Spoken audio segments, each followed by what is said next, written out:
Welcome back. So the Neversink LootFilter is finally live and I can't even emphasize how happy I am about that. I customized it using the uber strict version of it, and the link to this customized version as well as the whole changelog that I made is in the video description.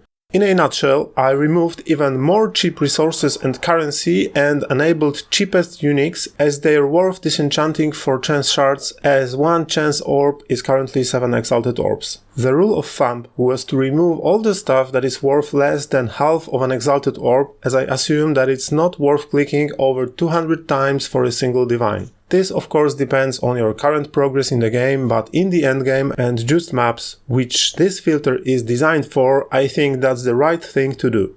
This is where your mind tells you to click it, but the math tells you that you shouldn't, to save some time, which you can spend on farming more maps.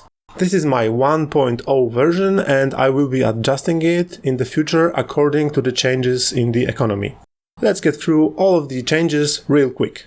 For the D tier currency, I removed Artificer's Orb, which is 1/4 of an exalt, Lesser Jeweler's Orb, which is 1/60th of an exalt, Regal Orb, which is 1/6th of an exalt, and Vaal Orb, which is also 1/6th of an exalt.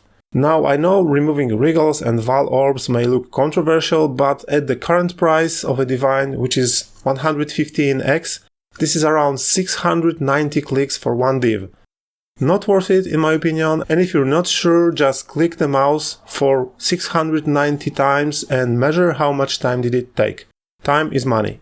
From the catalysts, I removed Neural Catalyst, which is 1/10th of an X, and I kept only the Adaptive Catalyst, which is currently slightly above half of an X, and I think I will also remove it in the next version when its price will go down, most likely.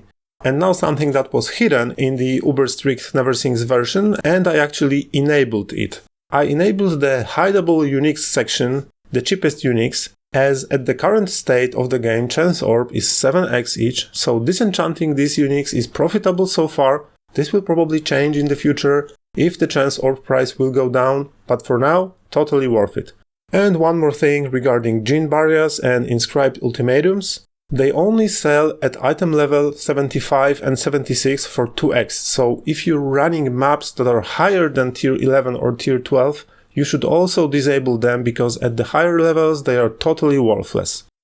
So yeah, I really think that's the right way to adjust this filter: less clicking, less clutter covering monster attacks, and more fun. Basically more game in the game. I will be updating it and covering the changes in the future. And I would also like to add my 3 cents that this is a really weird situation that we don't have an official loot filter customization tool, whether directly in the game or on the GGG website, and we need to rely on some third-party tools and loot filter creators. GGG told us that this game won't require a loot filter, but this is absolutely not true. On highly juiced maps, the game is literally unplayable, and you can't see anything on the screen except the loot covering everything, and you don't even know what's happening. So yeah, that's it. I hope that this was helpful. I'm really happy that the filter is out. Huge thanks and shout out to Neversink, and a big no-no to GGG for not creating a native tool. I love you GGG, but this should be fixed. Thanks for watching, don't forget to subscribe, and see you in the next one.